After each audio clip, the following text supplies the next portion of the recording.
నేను మీతో చెప్పాను, లోకంలో అత్యంత బలమైన ఆయుధం, అత్యంత బలమైన శక్తి స్నేహమే అని. కానీ ఈ స్నేహం అనేది అసలు ఎలా ఉండాలి? స్నేహం అనేది పాలల్లో కలిపిన నీళ్లల్లా ఉండాలి. ఎలా? పాలల్లో మనం నీళ్లు కలిపినప్పుడు వెంటనే ఆ జలం స్వయంగా పాలలా మారుతుంది. ఆలోచించండి, పాలతో స్నేహం చేయటం వల్ల నీళ్ల విలువ ఎంతగా పెరిగిపోయిందో. కానీ ఈ కథ ఇక్కడే సమాప్తం అవటం లేదు. పాలని మనం వేడి చేసినప్పుడు అప్పుడు జలం తన స్నేహాన్ని నిరూపించుకుంటుంది.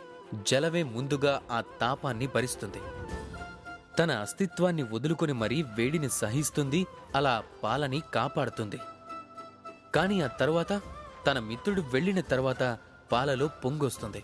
అది పాత్ర నుండి బయటికి రావటం మొదలు పెడుతుంది. కానీ అది శాంతించాలంటే మనం ఏం చేస్తాం? అందులో కొద్దిగా జలం కలుపుతూ ఉంటాం. అంటే స్నేహం అంటే ఇదే. మిత్రుడు అస్తిత్వాన్ని పెంచేదే స్నేహం. స్నేహం అంటే ఇదే. మిత్రుడు అస్తిత్వం కోసం తను జ్వలించాలి. స్నేహం అంటే ఇదే. అందులో సుఖం అలాగే దుఃఖం రెండూ మిత్రుడితోనే ముడిపడాలి. ఎలాంటి మిత్రుడిని సంపాదించాలంటే తన ముందు కుబేరుడి ధనం కూడా తక్కువే కావాలి. రాధాకృష్ణ.